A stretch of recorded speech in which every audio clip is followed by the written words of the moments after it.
Ranbir Kapoor is a red flag or a red forest. Ranbir Kapoor could be a red flag for maybe one girl, Somebody. but he could be the green flag or green forest for the other girl. Yeah. तो ऐसा situation हो सकता है right? मुझे तो ऐसा लगता है बहुत इंपॉर्टेंट है कि my partner should be proud to be with me. Non-negotiables.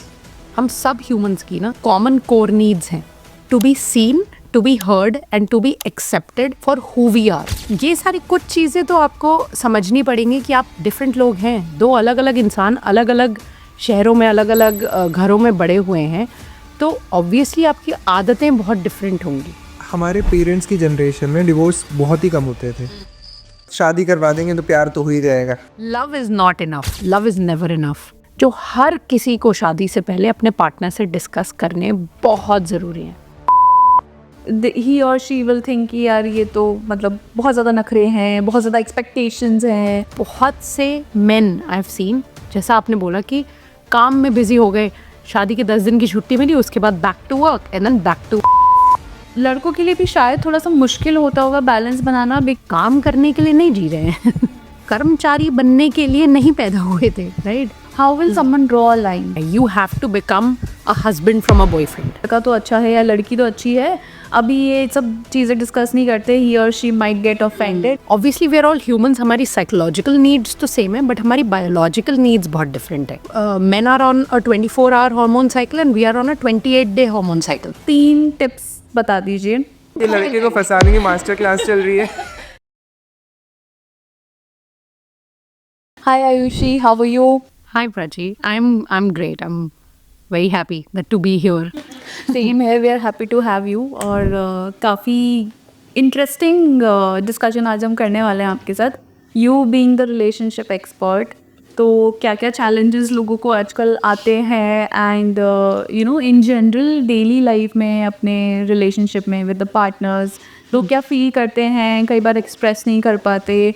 उन्हीं सब सिचुएशंस एंड यू नो वो उस सिचुएशन से कैसे बाहर निकल सकते हैं और ज़्यादा एक्सप्रेशन कैसे ला सकते हैं.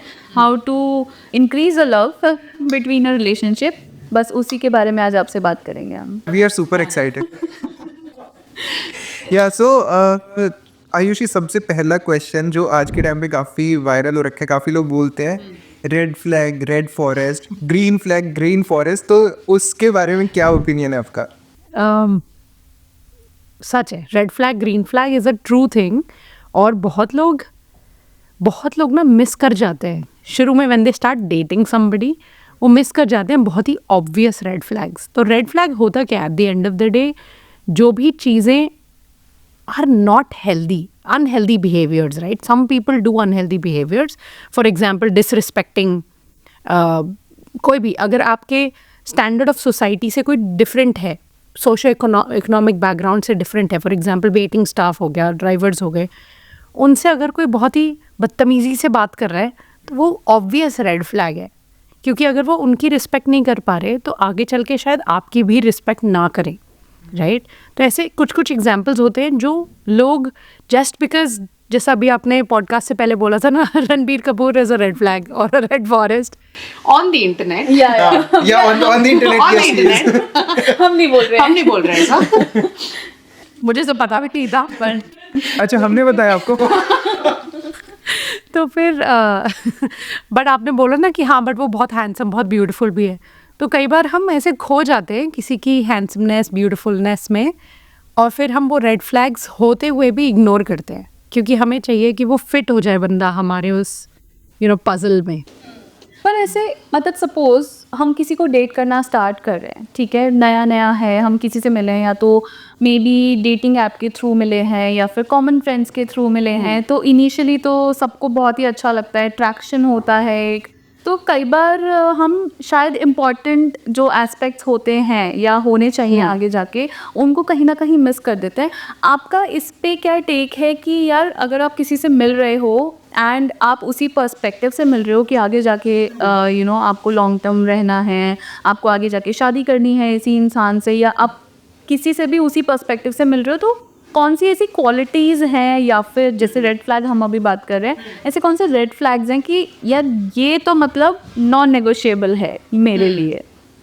एक क्वालिटी जो मैं अपने कोचिंग क्लाइंट्स को भी बहुत ही फ्रीक्वेंटली बोलती हूँ कि आपको चेक करनी चाहिए whenever you start dating somebody, is कि वो इनर वर्क में, मतलब खुद पे काम करने में कितना इन्वेस्ट कर रहे हैं. And invest as an not just पैसा बट टाइम एंड एफर्ट. क्योंकि अगर कोई इंसान ऐसे सोचता है कि नहीं मैं जो हूँ मैं सही हूँ, मुझे नहीं जानना ये सब, मुझे नहीं पढ़नी किताबें, मुझे नहीं जाना किसी कोच के पास, थेरेपिस्ट के पास या कोई रिट्रीट या कुछ भी ऐसा, नहीं ये सब मेरे लिए नहीं है, दैट मीन्स उनमें बहुत अहंकार है, जैसा हम बोलते हैं ना, कि वो देव ऑलरेडी रीच्ड अ प्लेस जहाँ पे वो सोच रहे हैं कि मुझसे बेटर तो कोई नहीं जानता. तो उसमें कॉन्फ्लिक्ट्स बहुत आएंगे. क्योंकि जब भी आप उन्हें कोई फीडबैक देने की कोशिश करेंगे कि यार हमारी लव लैंग्वेजेस डिफरेंट है तो आप समझो, मेरे को ऐसा चाहिए वैसा चाहिए, तो वो नहीं मानेंगे. वो बोलेंगे कि नहीं जैसा मैं करती हूँ या मैं करता हूँ वही बेस्ट है, राइट. तो फर्स्ट इज़ कि आप देखें कि वो इनर वर्क के लिए या सेल्फ वर्क के लिए कितने ज़्यादा रेडी हैं. अगर अभी तक नहीं भी किया, are they ready, right. That is very very important. क्योंकि हम सब वर्क्स इन प्रोग्रेस है. कोई भी हम कभी ऐसे पिनिकल ऑफ ग्रोथ पे नहीं पहुंचते, परफेक्शन पे कभी नहीं पहुंच पाएंगे हम, हमेशा वर्क्स इन प्रोग्रेस है. That is one. Second, I always say कि आप यूजुअली हम क्या करते हैं कि हम जब भी किसी को डेट करना शुरू करते हैं, फर्स्ट 3, 4, 6 months हम बस ऐसे सिटी डेट्स पे जाते हैं. I call them city dates, कि कैफ़े चले गए, रेस्टोरेंट चले गए, लाइब्रेरी चले गए, ज़्यादा से ज़्यादा जो भी, बोलिंग चले गए, जो भी आपको शौक है वो कर लिया. लेकिन आप और वो ही जा रहे हैं बार बार. ज़्यादा से ज़्यादा आप कोई क्लबिंग चले गए, पार्टी कर ली, ऑल ऑफ दैट. लेकिन it's very important to not date in isolation. मतलब सिर्फ आइसोलेशन में डेट ना करें, सिर्फ आप और वो नहीं, उनके फ्रेंड्स से मिले, उनके कज़न्स से मिले, उनकी फैमिली से मिले, आपके फ्रेंड्स के साथ उन्हें ले जाएं कहीं पे. क्योंकि उससे हमें पता चलता है कि how do they treat you in front of other people.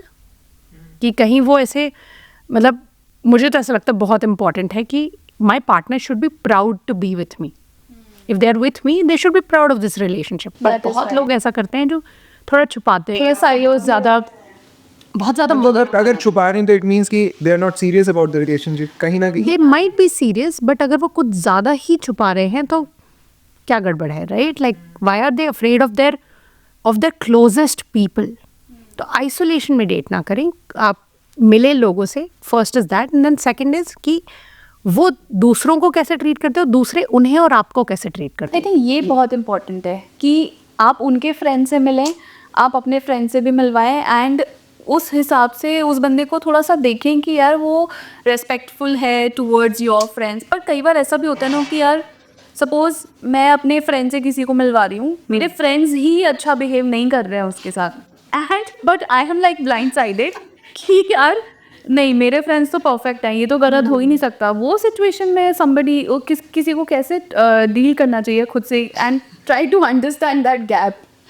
तो यहाँ पे वही अवेयरनेस चाहिए ना हमें कि एक्चुअली कौन ढंग से बिहेव नहीं कर रहा है. क्या आपके फ्रेंड्स ऐसा बिहेव कर रहे हैं या फिर उस बंदे में कुछ रेड फ्लैग्स हैं जिस वजह से आपके फ्रेंड्स ऐसा बिहेव कर रहे हैं. और अगर आपके फ्रेंड्स बोलते हैं कि यार मुझे ये बंदा है, ये बंदी पसंद नहीं है, तो क्योंकि जनरली फ्रेंड्स के साथ काफ़ी बार होता है कि यार तुम्हें वो बंदा है बंदी पसंद है, बट तुम्हारे फ्रेंड्स बोलते हैं नहीं यार मुझे बिल्कुल पसंद नहीं है. तो उस सिचुएशन में कैसा करें?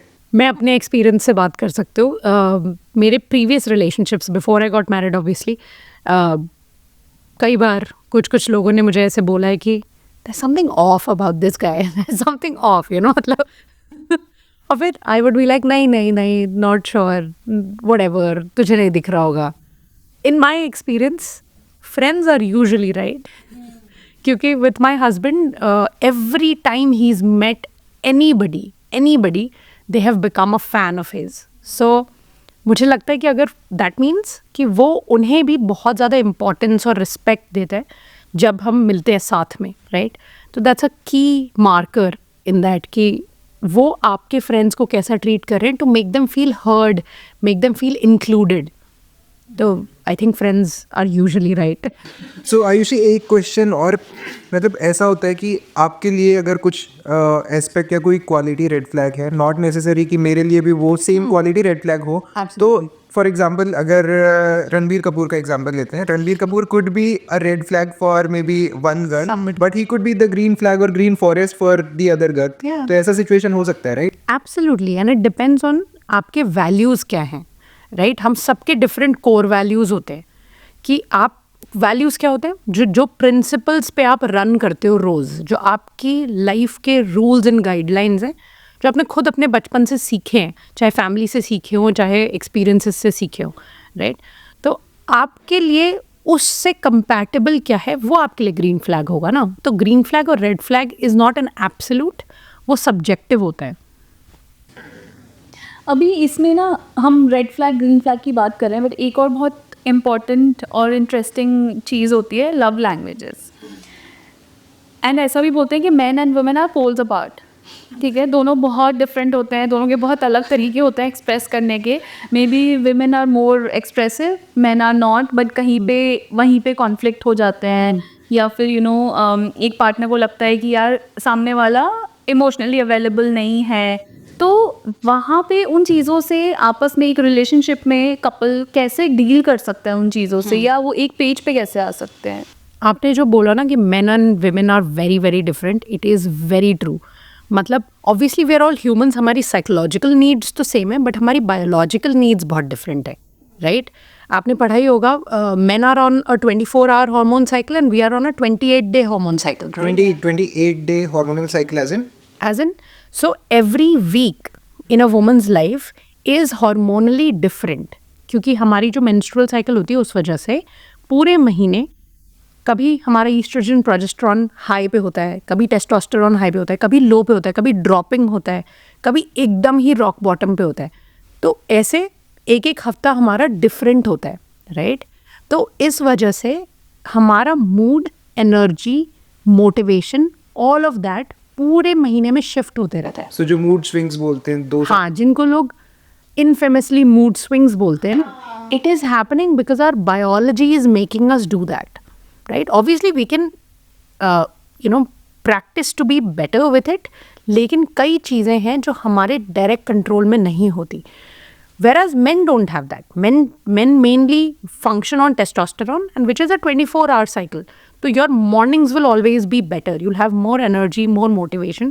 So it is said that men को सुबह सुबह जितने भी हार्ड काम हैं लाइफ के वो सारे कर लेने चाहिए। जैसे कुछ भी जो भी आपको अकॉम्प्लिश करना है फर्स्ट हाफ में आप कर लो, that way. And for women it's like the first half of their month when are estrogen, progesterone and testosterone all are on a good scale in our body, तब हम सबसे ज़्यादा वेट लिफ्ट्स भी कर सकते हैं, अच्छी एक्सरसाइजेज भी कर सकते हैं, ऑल ऑफ दैट। सबसे बड़ी बात है अगर आप और आपके पार्टनर ये चीज़ें समझ जाए तो me and my husband we spend a lot of time reading about these things, क्योंकि फिर हम समझते हैं एक दूसरे के डिफरेंसेस और क्यों कहीं कहीं पे मेरे मूड स्विंग्स बहुत ज़्यादा बढ़ जाते हैं, मैं बहुत इरिटेट हो जाती हूँ छोटी छोटी चीज़ों से। मतलब कई बार ऐसा होता है कि 2 दिन पहले जिस चीज़ के लिए मैं बहुत ज़्यादा रो रही हूँ आज उस चीज़ के लिए हंस रहे होंगे, बिकॉज एकदम से साइकिल शिफ्ट हो गई।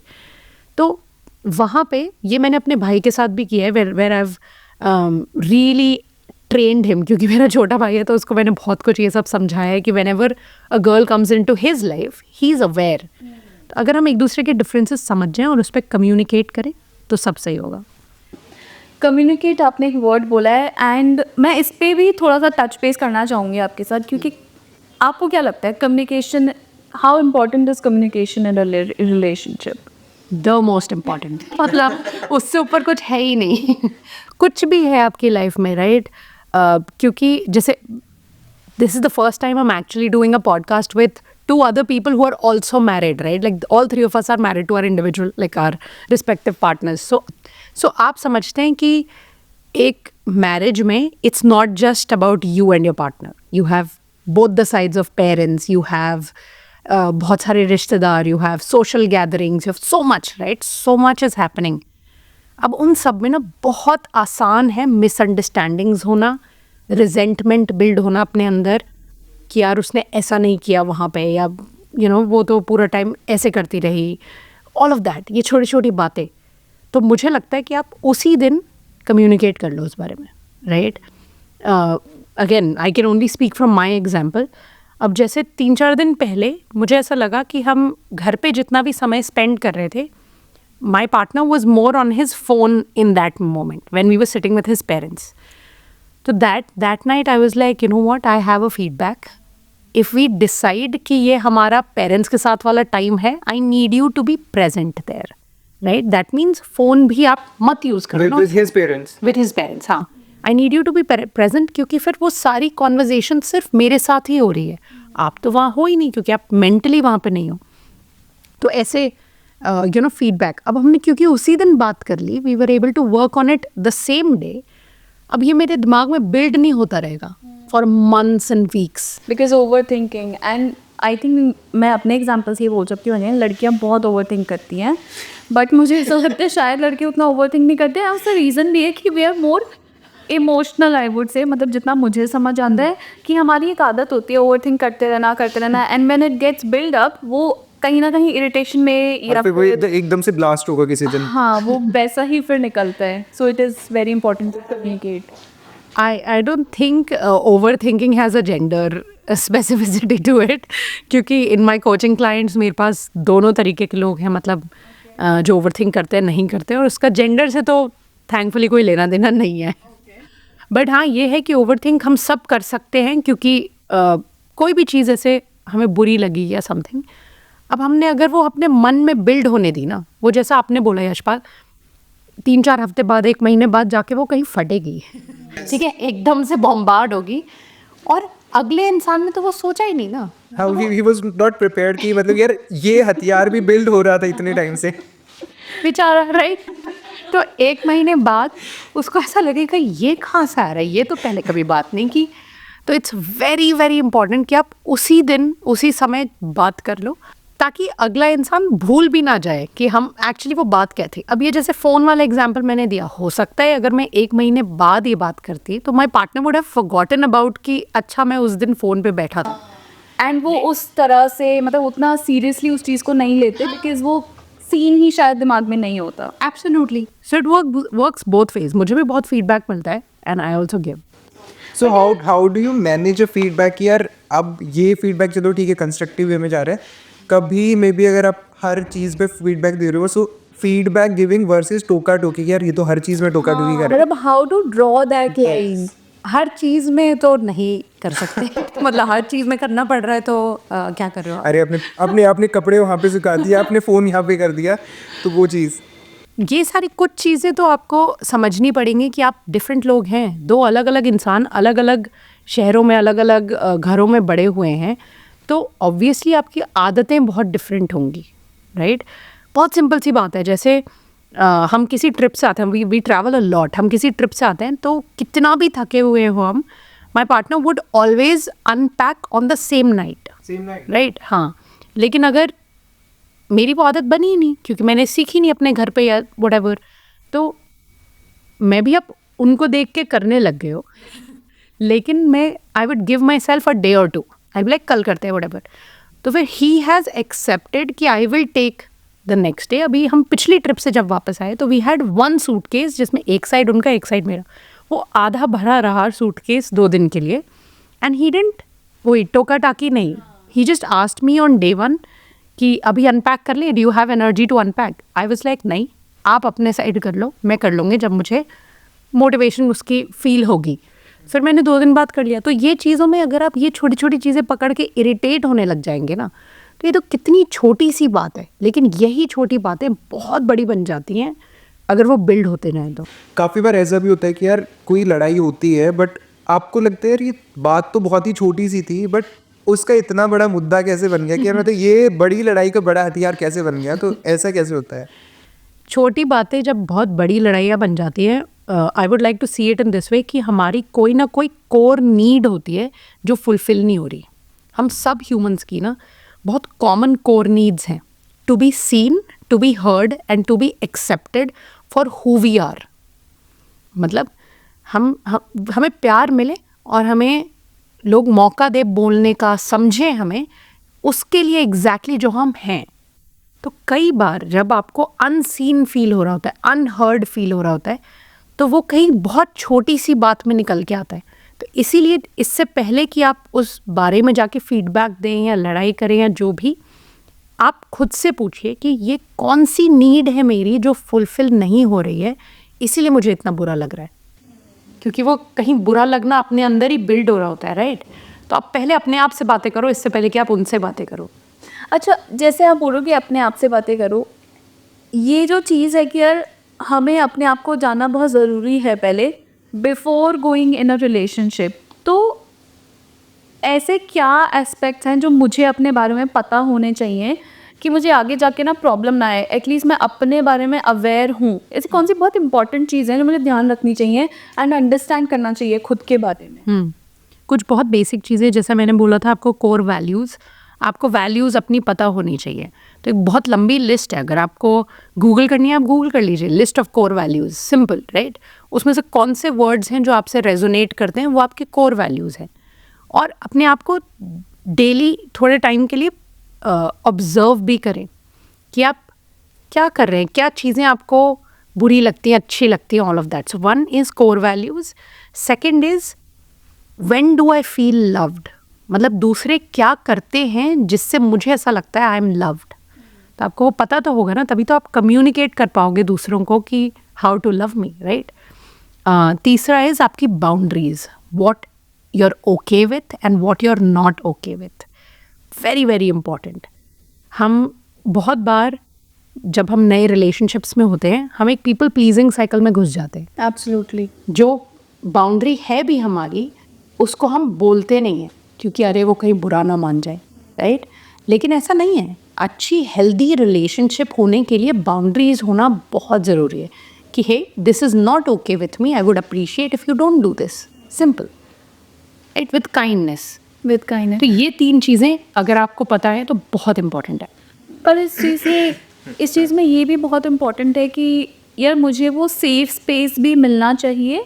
अगर मैं ना बोलने वाली हूँ या मैं झिझक रही हूँ सपोज़ कि यार मैं ना बोलूँगी तो ये बुरा ना मान जाए, जैसा आपने मेंशन किया, तो शायद मुझे वो सेफ स्पेस ही नहीं मिल रहा है। तो मे बी वो चीज़ भी बहुत इंपॉर्टेंट है टू एसेस करना कि इस बंदे या बंदी के साथ मैं कम्युनिकेट करने में उतना ओपन हूँ भी या नहीं। और सेफ स्पेस आप असेस कर सकते हैं दोनों तरीके से कि क्या आप वल्नरेबल हो पा रहे हैं। शुरू में अगर आप if you are new in that relationship, कोशिश करें आप छोटी छोटी स्टोरीज शेयर करने का, here and there, you know, something from your childhood, something happened today in the work place और विथ योर फ्रेंड्स। फिर देखिए कि उनका रिएक्शन क्या। अगर वो डिसमिस करें, अच्छा ठीक है होता है ना, चल, क्या वो डिसमिस करें या फिर are they holding space for you कि यू नो और बताओ, अच्छा how are you feeling, are you better now, whatever, or they're trying to ask you how can they support you. That's an emotionally available person. That's someone who can hold space for you. And both ways, you ask them also, are they open to sharing those vulnerabilities with you? और ये वो line draw कहाँ पे करें? For example अभी जितने भी private sector में वर्किंग एम्प्लॉयज़ या फिर गवर्नमेंट में भी, सभी की लाइफ में मेंटल प्रेशर काफ़ी ज़्यादा है। सो ये लाइन कहाँ ड्रॉ करेंगे यार? ऑफिस के बारे में आके ही पूरा टाइम आप क्रिब ना करें, कुछ दूसरी ही बातें करें, क्योंकि आप काफ़ी लोग होते हैं कि यार उनके पास बातें ही सिर्फ अपने ऑफिस से रिलेटेड करने की होती हैं। That's true.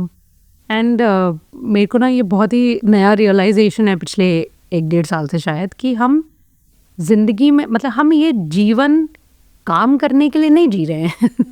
We were given this life, we are surrounded by so many beautiful things, मतलब नेचर है, एनिमल्स हैं, जिंदगी है, प्यार है, राइट। तो हम कर्मचारी बनने के लिए नहीं पैदा हुए थे, राइट। तो आपका work, even though it's a means to an end, मतलब वो आपको पैसे दे रहा है, आपकी obviously be grateful for your work क्योंकि वो सस्टेनेंस दे रहा है आपको, लेकिन वो सबसे इम्पॉर्टेंट चीज़ नहीं हो सकती लाइफ में, राइट। और वो कई लोग क्योंकि अच्छा नहीं चल रहा है काम या बहुत अच्छा चल रहा है, उसको सबसे इम्पॉर्टेंट चीज़ बना लेते हैं और अपनी ज़िंदगी के दूसरे पार्ट्स भूल जाते हैं। Relationship, fun, family, spirituality, mental health, emotional health, physical health, ये सब अगर हम इसको एक विजुअल की तरह देखें तो आपने साइकिल का पहिया देखा है ना, कैसा होता है। उसमें अंदर एक मेटल का वो होता है फ्रेम, और वो मेटल के फ्रेम के अंदर बहुत सारे ऐसे स्पोक्स होते हैं, है ना, वायर्स होते हैं। अब आप सोचिए उनमें से कोई भी स्पोक, 3-4 स्पोक्स मैं तोड़ दूँ तो वो साइकिल अभी चलती रहेगी, लेकिन आपके वेट से थोड़े टाइम बाद वो पहिया मुड़ने दबने लग जाएगा, right. That's exactly what life is. आपकी ज़िंदगी भी एक सर्कल है जो आपके अलग अलग पार्ट्स से बनती है, वो स्पोक्स हैं। एक स्पोक हो गया वर्क, एक स्पोक हो गया रिलेशनशिप, एक हो गया फैमिली, ऐसे करके बहुत सारी 10-12 चीज़ें। तो क्या आप एक ही स्पोक पे हमेशा फोकस कर रहे हैं या 2-3 स्पोक्स पे ही बाकी सारे इग्नोर कर रहे हैं? बट काफ़ी जितने भी इंडस्ट्रियलिस्ट या फिर जो फेमस बिजनेसमैन या फेमस पर्सनालिटीज़ होते हैं, उनका लाइफस्टाइल, क्योंकि of course they are an example for us, वो लोग मेजरली ये करते हैं कि यार मैंने इतने घंटे काम किया, मैंने मेरे फैमिली को साइडलाइन कर दिया, that is why I am here and now I am spending a happy life with my family. तो डू यू थिंक यार वो लोग गलत एग्जाम्पल सेट कर रहे हैं? ज़रूरी नहीं है, सबके अपने गोल्स हैं, राइट? अब आपके और आपके पार्टनर के लिए क्या इम्पोर्टेंट है वो आप डिसाइड करेंगे। अगर आपके पार्टनर को चलता है कि आप हफ्ते के 70 घंटे घर पे नहीं हैं, काम में हैं और they are happy with it, तो दैट्स ग्रेट फॉर यू। अगर आपको ऐसा लगता है नहीं, I need us to have more time, मतलब रिलेशनशिप का टाइम हमारा काफ़ी कंसिडरेबल होना चाहिए हर हफ्ते, तो then you do that. For me, I really can't imagine कि my partner would be going to office somewhere else. Luckily, thankfully, by God's grace, we work together. तो हम बहुत सारा टाइम स्पेंड करने मिलता है हमें साथ में, चाहे हमारे होम ऑफिस में या फिर वैसे भी। तो अपने अपने नीड्स और अपने अपने डिज़ायर्स है ना, तो उसके बेसिस पे। लेकिन मेरी पर्सनल ओपिनियन ये रहेगी कि अगर आपको अपने बीवी बच्चों से इतना दूर रहना पड़ रहा है, इतने इतने घंटे नहीं दे पा रहे आप, तो आपकी वाइफ तो फिर भी इज़ एन एडल्ट, वो फिर भी समझ जाएंगी एंड ऑल ऑफ दैट। लेकिन द किड्स, उनकी क्या गलती है, right? A lot of kids grow up with absent parents क्योंकि they are always at work, और फिर वो बड़े होते हैं जब वो 20s 30s में आते हैं, then they develop these unhealthy attachment issues, right? क्योंकि their parents were never available. वो यही सोचेंगे जब मुझे आपकी नीड थी तो आप मेरे पास नहीं थे, तो अब मैं आपके पास क्यों रहूँ? स्पेशली आज के टाइम में, बिकॉज अभी तो मतलब ठीक है, पहले मदर्स के पास थोड़ा टाइम होता था, not all of the mothers were working, but I think आज के टाइम में तो एवरीबडी इज़ वर्किंग। तो वो जो छोटे बच्चे हैं उनको थोड़ा सा यही शिकायत, जो मैंने अपने आसपास भी देखा है कि आप तो थे ही नहीं mamma, you are always in office, and daddy you are always in office. तो वो कहीं ना कहीं एक इमोशनल, उनको भी हेजिटेशन बिल्ड हो जाता होगा शायद बच्चों को। पेरेंट्स भी गिल्ट ट्रिप पे तो जाते ही हैं 10 मिनट। वही बैलेंस बना के रखना बहुत ज़रूरी है कि ऐसा भी नहीं कि आप काम छोड़ दें, राइट? लेकिन अगर आपका काम रिक्वायर भी करता है इतना कुछ आवर्स देने के लिए, तो how are you building that relationship with your child कि वो समझें आप क्या करते हैं, ताकि आप एब्सेंट ना फील हो। अब आपने जैसे जो एग्जाम्पल दिया, ऑफिस से घर आए और घर में भी आप ऑफिस की ही क्रिबिंग कर रहे हैं वीकेंड पे भी, तो फिर आप एक्चुअल माइंडफुल टाइम तो अपने चिल्ड्रन के साथ नहीं स्पेंड कर पा रहे, राइट? तो फिर यूर अवेलेबल होते हुए भी, फिजिकली अवेलेबल होते हुए भी आप अवेलेबल नहीं हैं इमोशनली। और आयुषी एक और चीज़, मतलब आजकल काफ़ी लोग लव मैरिजेस करते हैं, मे बी हमारे पेरेंट्स के टाइम पे it was a different perspective, but 10 साल 9 साल डेट करने के बाद जो आप लोग शादी करते हैं, फिर पता चलता है कि 1 साल या 1.5 साल के बाद आपके डिवोर्स हो रहा है। तो ऐसा क्यों होता है? क्योंकि 10 साल अगर आपने डेट किया है, आप अच्छे से जानते हैं उस इंसान को, आपने खुद ने चूज़ किया है उस इंसान को कि हाँ यार this is the one, he is the one, she is the one for me. तो 1.5 साल के बाद ही ऐसा क्या चेंज हो जाता है कि यार मुझे डिवोर्स लेने की नीड आ रही है? 2-3 चीज़ें बहुत इंपॉर्टेंट हैं यहाँ पे। एक कि लोग बदलते हैं, राइट? पूरी ज़िंदगी हम बदलते हैं। क्या आप अपने पार्टनर के साथ बदलने के लिए रेडी हैं? ठीक है, या उनकी ग्रोथ और उनके चेंज को अपनी ज़िंदगी में अब्जॉर्ब करने के लिए रेडी हैं? हर कुछ साल में अगर आपसे मैं अभी पूछूं 5 years ago आप जो थे वो आप अभी हैं क्या? Not at all, right? लेकिन if you been with your partner for all that while, तो या तो वो कंप्लेन कर सके तुम तो बदल गए, तुम तो ऐसे हुआ करते थे, I was in love with that person, या फिर आप उनके चेंज को अप्रिशिएट करें और होपफुली पॉजिटिव चेंज भी आएगा उसमें, राइट? That is one. तो चेंज को कई लोग एक्सेप्ट नहीं कर पाते। दूसरा ये है कि डेटिंग और having a married life, especially in the brown culture, हमारी सोसाइटी में बहुत डिफरेंट है, राइट? आप you don't marry a person, you marry a खानदान। यस, इंडिया में तो दैट इज सो ट्रू।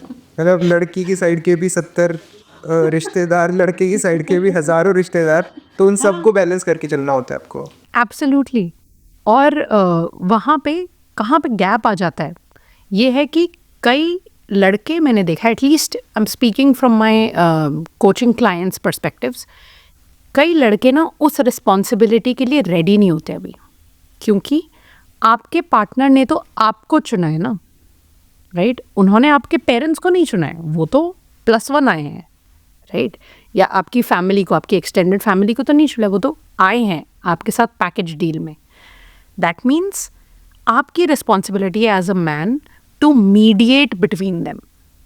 मतलब अगर कुछ भी हो रहा है, जब थोड़ा समय तो लगेगा उन लोगों को इतना बॉन्ड बनाने में कि वो आपस में बाउंड्री सेटिंग कर पाएँ, आपस में बात कर पाएँ, लेकिन शुरू में you have to be really aware and really present in the relationship कि आपके वाइफ के नीड्स क्या हैं और आपके पेरेंट्स के नीड्स क्या हैं इफ़ यू आर टुगेदर, और वो दोनों तरफ कम्युनिकेट हो रहे हैं कि नहीं, दोनों तरफ से अंडरस्टैंडिंग आ रही है कि नहीं। कहीं कहीं पे ये लोग चेंज हो रहे हैं, कहीं कहीं पे ये चेंज हो रहे हैं।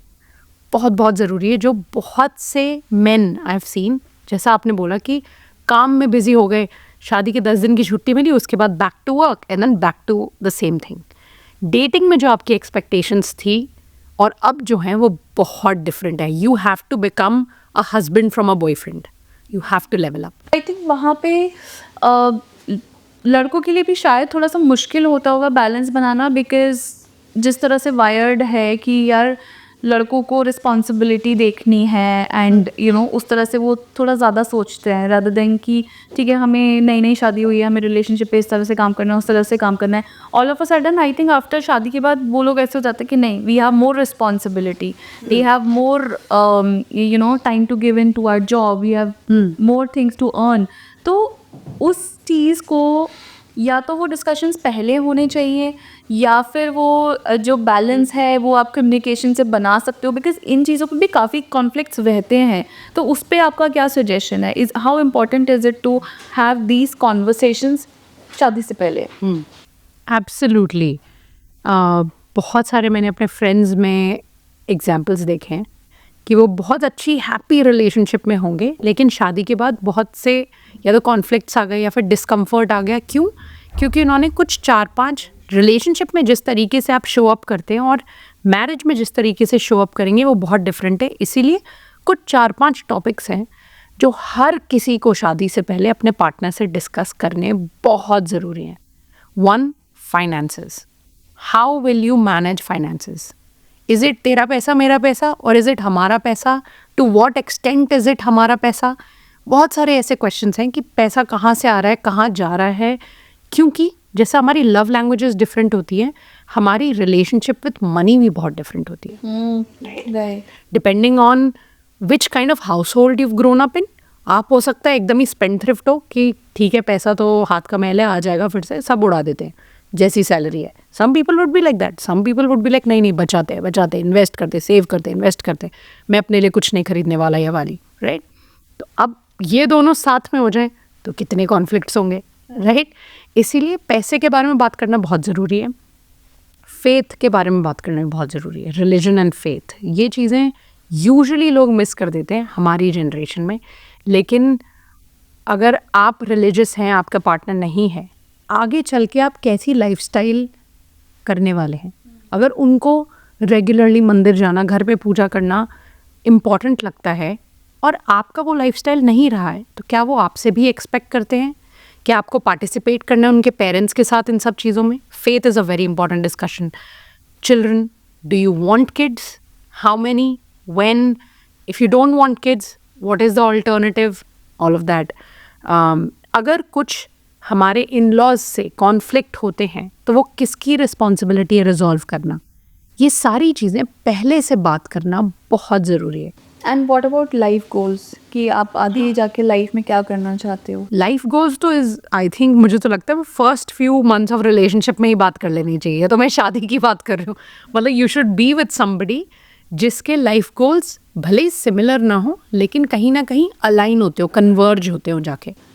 क्योंकि कई बार लोग थोड़ा हेजिटेट करते हैं कि यार अभी के अभी अगर हम अर्ली इन द रिलेशनशिप में ये सब डिस्कशंस कर लेंगे या वल्नरेबल हो जाएंगे तो सामने वाला ही और शी विल थिंक कि यार ये तो मतलब बहुत ज़्यादा नखरे हैं, बहुत ज़्यादा एक्सपेक्टेशंस हैं। और काफ़ी बार ये भी होता है ना कि यार मतलब आजकल लड़कियां भी पार्टी करती हैं तो जनरली ये होता है कि उनके फ्रेंड्स भी उन्हें ये सजेशन देते हैं कि यार जो जहाँ पे भी तू लड़का देख रही है in case of arrange marriage तो ये मत बताना कि हाँ मैं पार्टी करती हूँ, मुझे पार्टी करना पसंद है, ऐसा।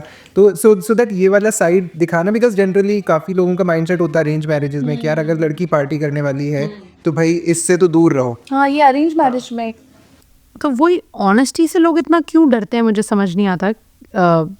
कल को जाके आपका बिहेवियर या आपका पर्सनैलिटी तो नहीं बदल जाएगा ना।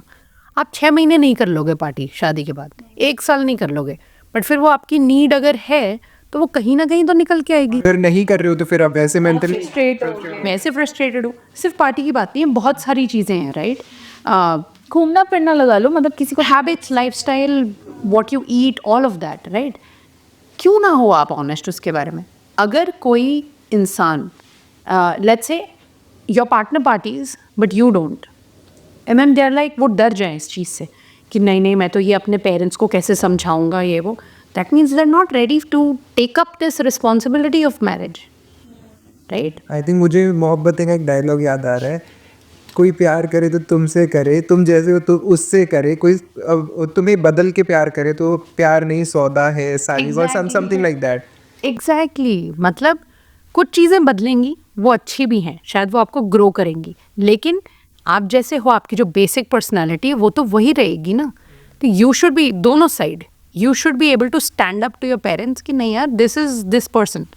For example in my relationship, my parents were like, oh but the person, मतलब तुम दोनों का बिजनेस है, तुम में से किसी के पास भी एक स्टेबल कॉर्पोरेट जॉब नहीं है, राइट। तो फिर I have had to fight for it कि नहीं, हमारा this is who we are, right, and I can't be with somebody जो आप सोच रहे हो, जिस टाइप के आप सोच रहे हो, मेरे लिए नहीं चलेगा वो, राइट। तो you have to be able to stand up to your family कि अगर if you want this person, you want this person. और काफ़ी बार आयुषी ये भी होता है ना, लड़कियों की डिमांड होती है कि यार मैं शादी अगर तुमसे कर रही हूँ तो मुझे सिर्फ तुम्हारे साथ रहना है, तुम्हारे पेरेंट्स दूसरे सिटी में रहें या फिर अगर सेम सिटी में भी हैं तो वो दूसरे घर में रहें। तो वो तो काफ़ी इमोशनली वो काफ़ी डिफ़िकल्ट होता होगा एक मैन के लिए वो डिसीजन लेना कि यार अगर ये लड़की मेरे पेरेंट्स के साथ एक्सेप्ट नहीं कर पा रही है, so how challenging is that, और उसको हैंडल कैसे करें। यहाँ ये बहुत ही नुआंस्ड क्वेश्चन है, ये बहुत ही लेयर्ड है। अगर हम इस तरीके से देखें कि वो क्यों नहीं रहना चाहते, क्या आपके पेरेंट्स भी टाइम एंड एनर्जी इन्वेस्ट कर रहे हैं उनके साथ एक बॉन्ड बिल्ड करने में? क्योंकि suddenly that 20 something 30 something year old has to live with 60 something year olds जो अपने तौर तरीक़ों में सेट हैं, है ना। 60 साल से उनकी ज़िंदगी वैसी चल रही है, 40 साल से वैसी चल रही है। तो क्या वो वही जो मैंने पहले कहा था कि वो दोनों बीच में कहीं मिल रहे हैं, या फिर वो एक्सपेक्ट करें कि वो कम्प्लीटली इनके रूप में ढल जाएगी, राइट। तो उन्होंने कितना समय लगाया है इसको जानने में, इसके साथ नए रूटीन्स, नए ट्रेडिशंस बनाने में। तो नहीं, काफ़ी लड़कियां तो पेरेंट्स से मिले बिना ही या फिर डेट करने से पहले ही उनकी डिमांड ही होती है कि मुझे सिंगल रहना, मुझे तुम्हारे पेरेंट्स के साथ रहना ही नहीं है, चाहे कितने भी कूल हों, कितने भी ऑर्थोडॉक्स हों, कैसे भी हो, मुझे रहना ही नहीं है। तो वहाँ पे अगर यहाँ पे क्या है ना, वैल्यू डिफरेंस आ रहा है ना फिर, राइट। तो it worked for me and my partner because हम दोनों की टॉप 5 कोर वैल्यूज़ में फैमिली आती है। Family is a very big value for both of us. तो हमने क्या किया कि then he introduced me to his parents very early on, 1 month into dating hardly, right? And then I started spending a lot of time with them. Over the year I spent so much time with them कि we built a very good friendly bond. तो ये फिर again comes down to that person's responsibility कि okay, I understand कि आपको नहीं रहना, लेकिन how about you just with no agenda, we'll see if you guys don't get along, if you change your mind, it's okay, but at least spend time with them. That is one. Second is, आप दोनों के अगर values ही match नहीं हो रहे, आपको घर पे रहना है लेकिन उनको नहीं रहना है, तो फिर then you probably not compatible. ये बात कहीं ना कहीं बार बार ये टॉपिक आएगा लड़ाइयों में, हर लड़ाई में, क्या रे मैं तो तुम्हारे घर पे रह रही हूँ ना, थिंग्स लाइक दैट। वो कहीं ना कहीं मेंशन हो ही जाएगा फ्रस्ट्रेशन में। अब जैसे हम ये सब बात कर रहे हैं तो बेसिकली यहाँ भी एक थोड़ा सा कॉम्प्रोमाइज़ हो रहा है, जैसे आप बोल रहे हो कि दोनों एक दूसरे से किस तरह से या कितना फ्रेंडली बॉन्ड बना पा रहे हैं, तो कहीं ना कहीं कॉम्प्रोमाइज़ तो हैं। एंड रिलेशनशिप में आई थिंक थोड़े बहुत कॉम्प्रोमाइज़ हम सबको करने पड़ते हैं to come on a common point because everybody is not the same. तो कॉम्प्रोमाइज़ और relationship turning into a toxic relationship, वो लाइन कहाँ पे ड्रॉ करी जाए, be it dating, be it after marriage, मतलब किसी भी तरह का रिलेशनशिप हो, how will someone draw a line? एक तो हमारी सोसाइटी ने ना ये वर्ड कॉम्प्रोमाइज़ को बहुत ही नेगेटिव कॉनोटेशन दे दी है, क्योंकि हम हमारी जनरेशन स्पेसिफिकली बचपन से सुनते आ रहे हैं कि बेटा कॉम्प्रोमाइज़ तो करना पड़ेगा, right, which has now become like अ गाली ऑलमोस्ट। तो I don't use this word, मतलब वो फ्रस्ट्रेटिंग हो जाता है सुनना, कॉम्प्रोमाइज अरे नहीं करना, लाइक द सीमा आंटी कि oh right, from the miss ये Indian match match making, right. कि बेटा कॉम्प्रोमाइज़ तो करना पड़ेगा, लेकिन I don't like to use this word at all. I see it as meeting midway, कि आपका एक स्पेक्ट्रम है, आपकी एक जर्नी है एक रिलेशनशिप की। कई बार आपको 80 जाना पड़ेगा, वो 20 आएंगे, कई बार उन्हें 70 आना पड़ेगा, आप 30 जाओगे, राइट। हर रिलेशनशिप में ऐसा है, आपको मिडवे मिलना है। बट कई बार जब उनके पास कैपेबिलिटी है इमोशनल फिजिकल, तब वो आगे ज़्यादा आएंगे और कई बार आप आओगे, which is how relationships work. वही एक तरीका है रिलेशनशिप्स के काम करने का। तो don't see it as compromise, see it as कि हमारे पास ये एक पूरा स्पेक्ट्रम है जिसको हम साथ में फिल कर रहे हैं, राइट। अब यही बहुत ही एक्सट्रीम बिहेवियर भी हो गया है सोसाइटी में, क्योंकि हमें ऐसा सब कुछ बचपन से बताया जा रहा है। तो कुछ लोग कम्प्लीटली अगेंस्ट हो गए हैं, जैसा आपने बोला ना कि नहीं मुझे तो नहीं रहना बिना मिले ही, राइट। कम्प्लीटली अगेंस्ट हो गए हैं कि मैं तो ऐसी ही हूँ या मैं तो ऐसा ही हूँ और ऐसा ही चलेगा, राइट। तो बहुत ज़्यादा रिजिडिटी भी अच्छी नहीं है, उनको ही ज़्यादा तकलीफ होगी आगे चल के जो बहुत रिजिड है। आई थिंक लड़के लड़की दोनों को ही करना चाहिए। अगर लड़का लड़की के पेरेंट्स की रिस्पेक्ट कर रहा है, उनकी फैमिली की रिस्पेक्ट कर रहा है, तो लड़की को भी लगेगा कि यार अगर ये मेरे फैमिली की इतनी रिस्पेक्ट कर रहा है तो एटलीस्ट मुझे भी आगे आके और इसकी फैमिली की रिस्पेक्ट करनी चाहिए, सो दैट हम दोनों एज अ कपल हम दोनों काफ़ी खुश रहें। हमारा गोल तो सेम ही है ना कि हम साथ में खुश रहें, तो फिर हम वो चीज़ें क्यों नहीं करते जो हमें साथ में खुश रखती है, सिंपल। एंड जैसे मैंने मेंशन किया टॉक्सिक रिलेशनशिप, इसके बारे में ना थोड़ा सा और डीप में चलते हैं टू अंडरस्टैंड कि यार एक लड़के को या लड़की को लग रहा है कि अब ये मेरा रिलेशनशिप टॉक्सिक होता जा रहा है, ऐसे कौन से पॉइंट्स होते हैं कि अब मुझे पता चल गया कि बस लाइक दिस इज़ इट, तुमसे ना हो पाएगा, हाँ अब मुझसे नहीं हो पा रहा है या तुमसे नहीं हो पाएगा एंड दिस इज़ इट। एक तो मुझे लगता है मैनिपुलेशन, इमोशनल मैनिपुलेशन। ओके, आपको अगर ये फील होने लग गया है कि आप चाहते अपना हो लेकिन हर बार उनकी ही होती है, क्यों? क्योंकि उन्होंने किसी तरीके से आपको हमेशा मैनिपुलेट कर लिया, तो that's not a healthy sign, right. दोनों का बैलेंस होना चाहिए। दूसरा ये कि अगर आपको उनके साथ who you are suppose to feel so happy with, you are with somebody क्योंकि आपको खुश रहना है ना उसमें, मतलब that's why you are in a relationship for happiness and fulfilment.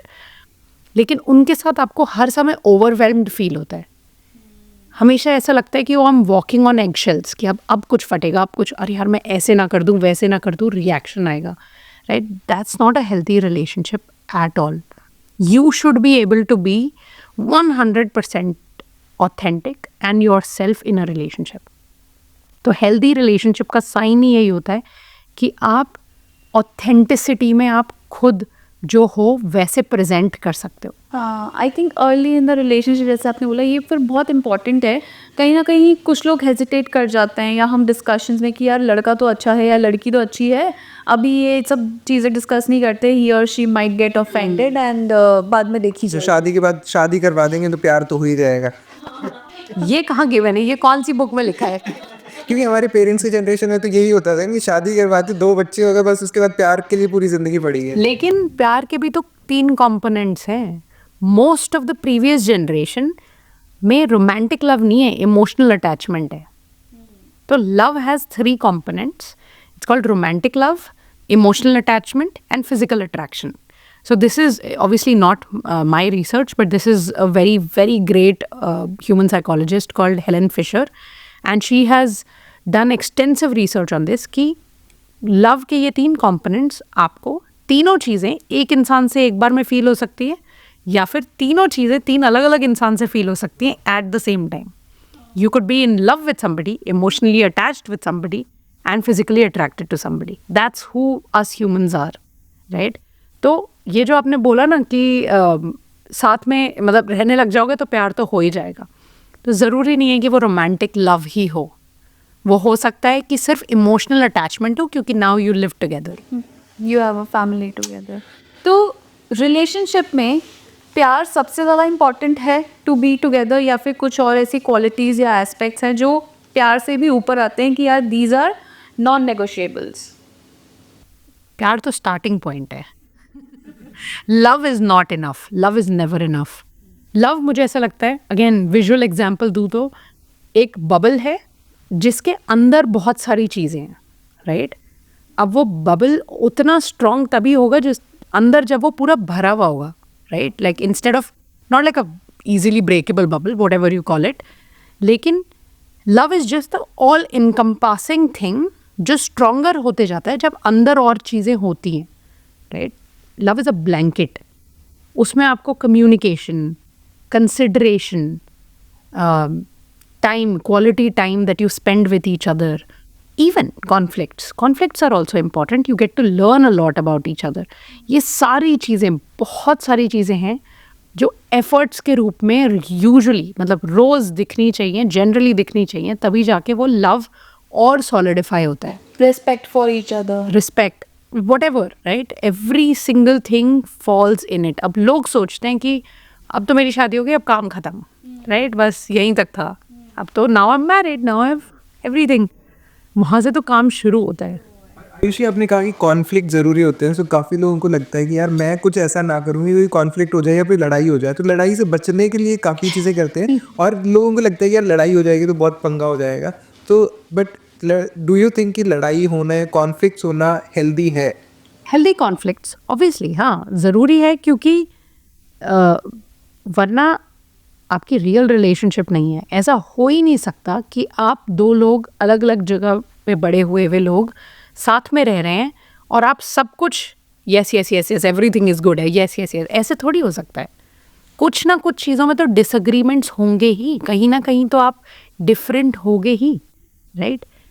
अगर नहीं हो रहे कॉन्फ्लिक्ट्स, इसका मतलब है कि कोई एक इंसान यूजुअली झुक रहा है कि या डर रहा है कि अरे यार अगर मैंने ऐसा मना कर दिया या बोल दिया तो कॉन्फ्लिक्ट हो जाएगा, रहने देते हैं. That means you are scared of conflict, you are scared of confrontation. तो वो भी एक रेड फ्लैग है.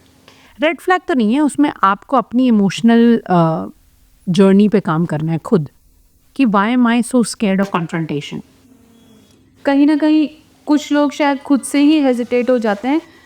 वो इससे डिपेंड नहीं करता कि सामने वाला आपके लिए एक स्पेस या कंफर्टेबल एनवायरनमेंट बना रहा है या नहीं. अगर वो एनवायरनमेंट आपको मिल भी रहा है तो भी आप कहीं ना कहीं शायद हेजिटेट कर रहे हो. मे बी बचपन के कुछ आपके ऐसे हेजिटेशंस हैं या ट्रॉमाज हैं, तो वो खुद को अंडरस्टैंड करना इज़ वेरी इंपॉर्टेंट, जैसा आप बोल रहे हो कि before moving into a relationship. And ऐसे कौन से ओके तो 3 कोई ऐसे मेजर आप एस्पेक्ट बताओ कि मुझे खुद के बारे में समझने चाहिए पहले, शादी करने से पहले या फिर डेटिंग शुरू करने से पहले. First, am I ready for a relationship? वो तो शायद कोई कभी नहीं होता है. नहीं, मतलब ready as in do I actually want a relationship? A lot of us get in relationships because everyone around me is getting married, so I should also. बहती गंगा में हाथ दो. मतलब अब मेरे को फोमो फील हो रहा है. फोमो के लिए आप रिलेशनशिप कर रहे हो या फिर you genuinely feel the need of a companion and you're ready to hold space for them also. तो वो होती है रेडीनेस. बहुत लोग ये नहीं सोचते हैं. आई थिंक मेजॉरिटी पीपल ये नहीं सोचते हैं. They just get into it. That is one जाएगी. हाँ. Second is knowing your type. मतलब उसको आप टाइप बोलो. सिंप्लीफाइड वर्जन में अगर हम उसे बोलें तो what kind of people do I actually like. मतलब जस्ट बिकॉज वो बाहर से शाइनी ऑब्जेक्ट है, इसका मतलब मतलब you are physically attracted to them ना. Do you have compatibility? Do you have a common goal, common purpose? All of that very important कि किस तरीके के लोग मुझे पसंद हैं और चाहिए. Third, when do I or how do I feel loved? How will I communicate? How would you love me if I don't know when I feel loved? जैसे आपने लव लैंग्वेजेस का बोला था, अब मेनली तो 5 डिफरेंट तरीके की love languages हैं, ठीक है. अगर मुझे अपनी लव लैंग्वेज ही नहीं पता होगी, रिसीविंग लव लैंग्वेज, तो फिर मुझे तो हमेशा अनलव्ड फील होगा ना, क्योंकि हो सकता है कि उनकी वो लव लैंग्वेज हो ही ना. मुझे हमेशा अनलव्ड फील होगा और फिर मैं कंटिन्यूअसली अपने दिमाग में ओवरथिंक करते ये रहूँगी. तो मुझे प्यार नहीं करता. हाँ कि एंड देन और उसकी बहुत ही बुरी साइकिल बन जाती है कि अरे ये तो मुझे प्यार नहीं करता, let me give him more love so that he maybe he loves me. And then उसको भी नहीं फील हो रहा है लव्ड, क्योंकि उसकी कुछ और लव लैंग्वेजेस है. तो आप करे जा रहे हो, आप दिमाग में अपने बिल्ड करे जा रहे हो कि मैं तो इतना करते हो, और ये गैप बना हुआ है. तो understanding your love language is very important. तो वो एक बैलेंस बनाना ज़रूरी है, या फिर सपोज अगर आपकी लव लैंग्वेजेस कम्प्लीटली डिफरेंट हैं, राइट, एकदम ही ऑपोजिट हैं, सो वहाँ पे आगे जाके कंपैटिबिलिटी के चांसेस हैं या फिर नहीं होता है? एब्सोल्युटली है. I mean, me and my partner, we have opposite love languages. Okay. Mine is words of affirmation. मुझे सुनना पसंद है. या You know, why you love me, this, that, all of that. Same है. आई थिंक वो लड़कियों के साथ होता है. Depends. But मेरी majorly words of affirmation है. मैं दिन भर बोलते भी रहती हूँ. अभी right while we were driving here, last night I wrote a poem for him and I read it out to him in the car. ठीक है, that was my way of showing how much I love you और how much I appreciate you, right. अब his love language is acts of service and his entire families love language is that कि वो दिन भर कुछ ना कुछ छोटा मोटा करते रहते हैं आपके लिए दिन भर, because they love you, right.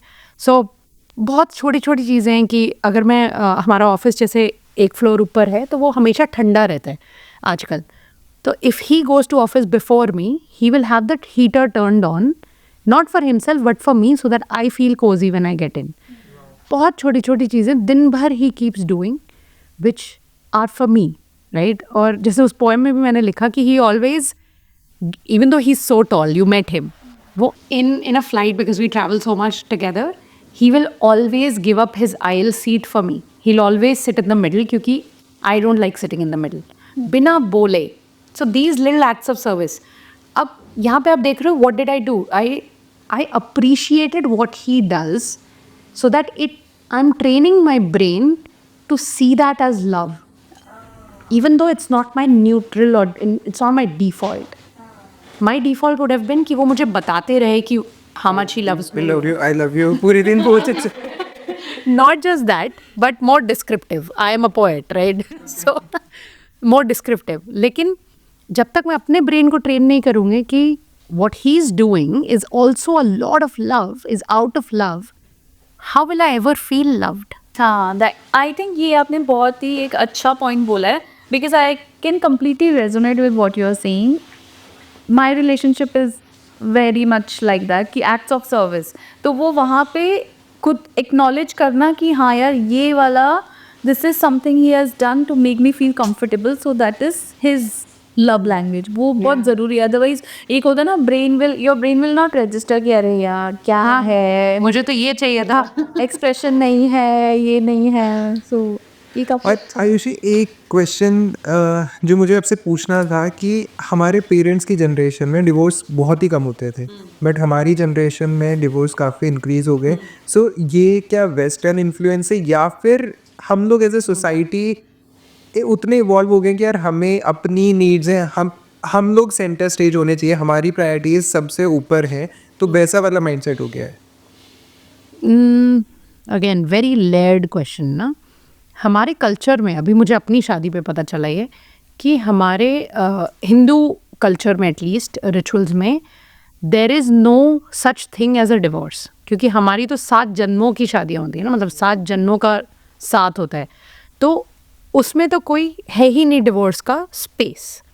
तो एक तो ये लेयर हो गई, ठीक है, कि कल्चरल एक्सपेक्टेशन. लेकिन 7 जन्मों का साथ तो आपका आपके सोलमेट के साथ ही हो सकता है ना, मतलब जो आपका अदर हाफ है, मतलब यिन एंड यांग या फिर शिव शक्ति, जो वही। लेकिन मतलब वो ये भी चाहते हैं कि हमारा 7 जन्मों का साथ हो, और पिछली जनरेशन ये भी चाहती है कि हमें जो पहला बंदा मिले उससे हम शादी कर लें। समझ रहे हो? तो इट्स लाइक कहीं पे भी आप जीत नहीं रहे हो, राइट? तो पिछले जनरेशन में इसीलिए डिवोर्सेस इसलिए नहीं होते थे क्योंकि कल्चरली तो एक्सेप्टेड ही नहीं था। तो बहुत से लोग मैंने ऐसे देखे हैं who are now in their 50s और लेट 40s और 60s who have been in unhappy marriages all their life, but वो कभी निकल ही नहीं पाए। One reason, women were not financially independent.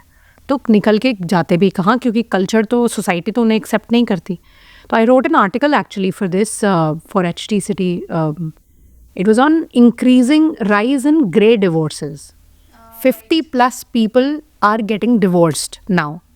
तो उसके बारे में, which is because या तो वो 50+ women have become more independent financially now, उनके बच्चे बड़े हो गए हैं, तो now they have the power to say okay enough, now I'm out of this, right?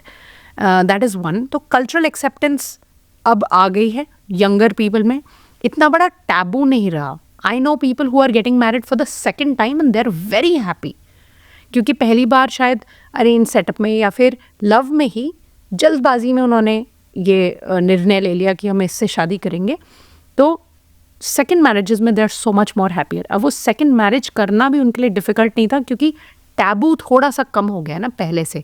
वो टैग को हम धीरे धीरे हटा, आई थिंक टीयर 1 सिटीज में तो काफी नॉर्मल है। टीयर 1 में तो हो ही गया। टीयर 2 टीयर 3 में अभी भी थोड़ा है कि यार अगर वो डिवोर्सी है या फिर विडोअर है तो उसमें भी उसे अवॉइड करते हैं अभी के लिए। तो ऐसा टीयर 2 टीयर 3 में तो still it is a taboo, थोड़ा समय लगेगा। मतलब टीयर 1 में हमारे आसपास भी अगर कोई ऐसा केस हो रहा है तो हम बोलते हैं कि यार मतलब क्यों काफी केसेस है, मतलब मेरे फ्रेंड सर्कल में मैंने काफी केसेस देखे हैं कि यार उनका डिवोर्स हो गया and they are happy eventually and they're finding love again which is wonderful for them, right?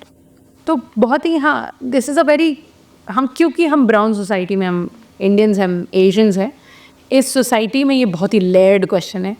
Otherwise I don't think it's western influence, I think it's just acceptance and growth. So Ayushi, एक notion बना हुआ है हमारी society में कि मर्द को कभी दर्द नहीं होता, राइट? सो हमें बचपन से यही सिखाया जाता है कि भाई तू तो लड़का है, तू रो नहीं सकता, तू अपने इमोशंस एक्सप्रेस नहीं कर सकता।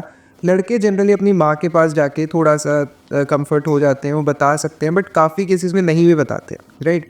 और फिर जब वो लोग बड़े होते हैं, उनकी शादी होती है, फिर रिलेशन में होते हैं, लड़की की एक्सपेक्टेशन होती है भाई तुम मुझे सारी चीज़ें एक्सप्रेस करो, इमोशनली अवेलेबल हो, बट क्योंकि उन्होंने बचपन से ये चीज़ सीखी ही नहीं है, सो बचपन से या फैमिलीज़ लड़के को कैसी अपब्रिंगिंग दे कि बड़ा होके जो उनका रिलेशनशिप है वो एक हेल्दी रिलेशनशिप बन पाए। कहीं आपके क्वेश्चन में ही आंसर्स थे, राइट? जैसा कि हम बात कर रहे थे अभी ऑफ कैमरा, बहुत से लोग बोलते हैं कि मेन आर इमोशनली अनअवेलेबल, ऐसे एक जेनरिक स्टेटमेंट बन गया है, जो कुछ हद तक ट्रू भी है। क्यों? क्योंकि जैसा आपने बोला, कभी भी उनको वो स्पेस ही नहीं दी गई कि वो रो सकें, कि वो एक्सप्रेस कर सकें कि यार मेरा भी दिल टूटा, I am also upset.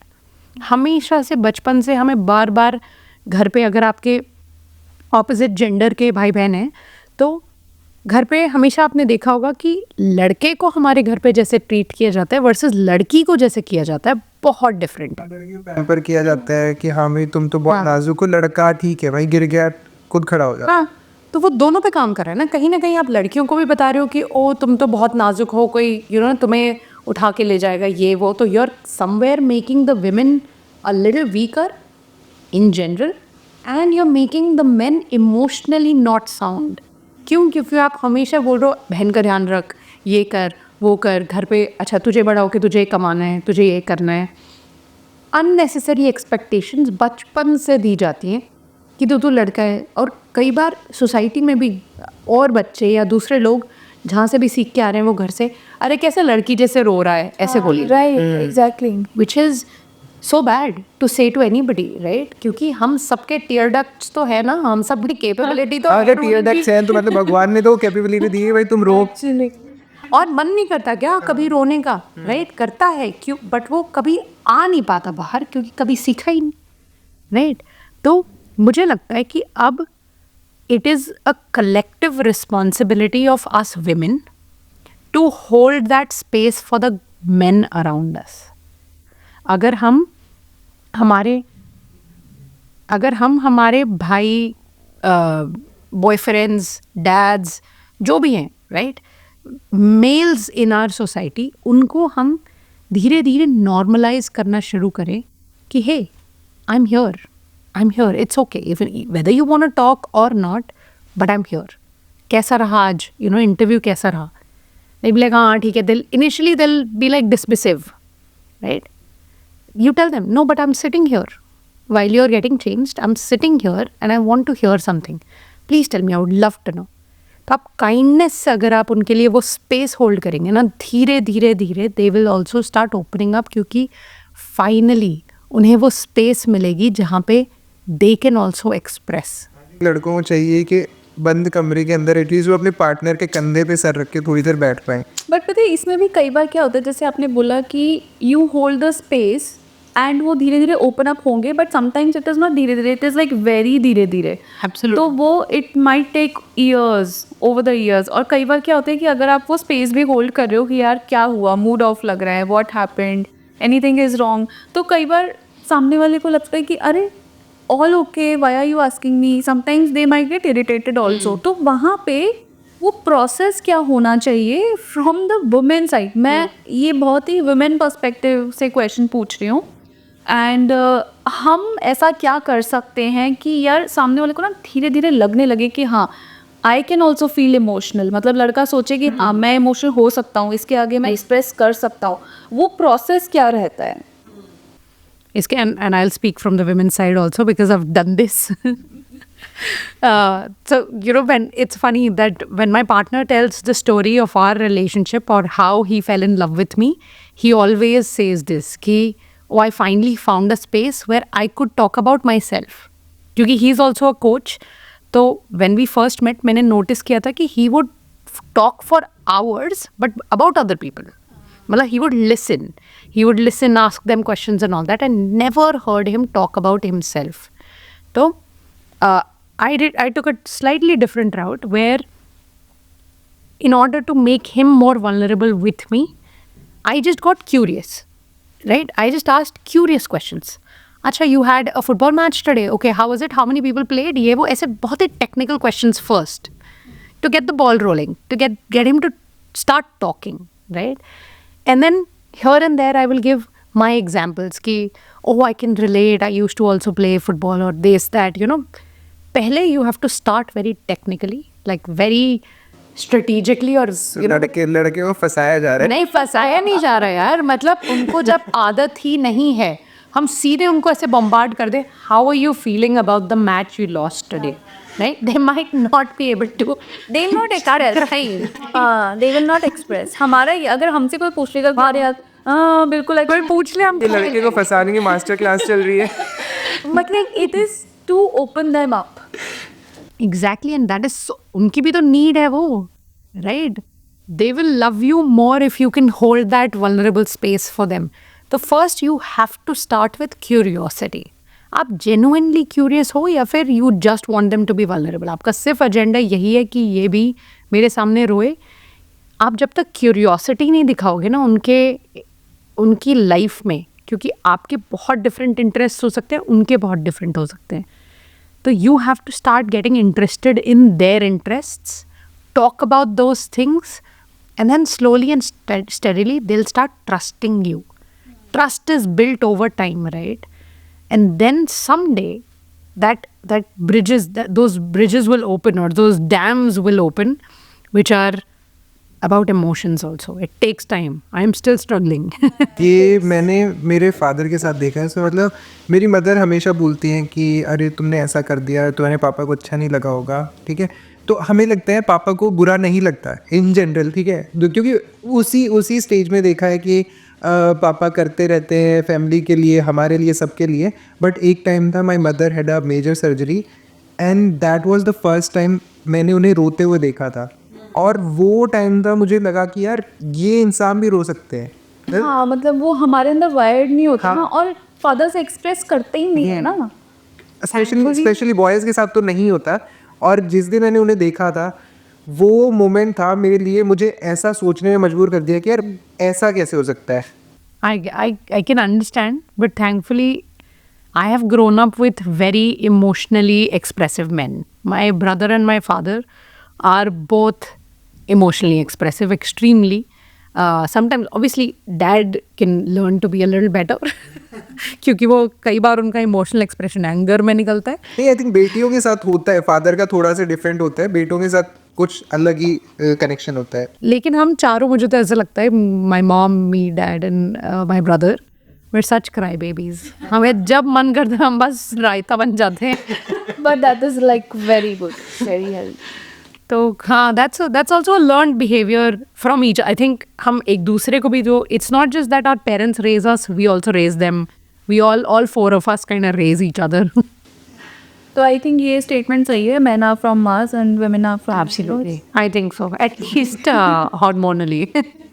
So Ayushi, podcast को एंड की तरफ ले जाते हुए कोई भी आप ऐसे 3 टिप्स बता दीजिए for the women and for the man as well to have a healthy relationship. Communicate, consider, like consideration for each other, and cuddle. Physical intimacy, don't lose that in all this logic somewhere. So all three. That is very For both men and women. For both, like do a lot of communication, do a lot of consideration for each other, and do a lot of cuddling. Because physically, when you are close together, you release a lot of oxytocin, which is good for you and your bond. And I think hugging someone is like releases lot of tensions. Yeah, absolutely. हाँ, काफी बार होता है कि एक सिर्फ एक झप्पी, जादू की झप्पी. जादुई झप्पी है। जादू की झप्पी. यस, सो आयुषी, काफी मजा आया, बहुत काफी मजा इंटरेस्टिंग। यस, आई थिंक हम दोनों will be a better partner for our respective partners इस पॉडकास्ट के बाद। हाँ, मतलब थोड़ा थोड़ा ज़्यादा अंडरस्टैंड, ऑफ कोर्स समझ आ रही हैं चीज़ें थोड़ा थोड़ा ज़्यादा. हाँ, काफी चीजों को इग्नोर कर देते हैं कि हाँ यार ये तो ठीक है, टेकन फॉर ग्रांटेड कि यार शादी हो गई, ठीक है भाई, अब तुम कहाँ जाओगे, हम कहाँ जाएंगे, तो वैसा वाला। बट हाँ, we काफ़ी हार्टफेल्ट डिस्कशन था actually, and hoping to have you again.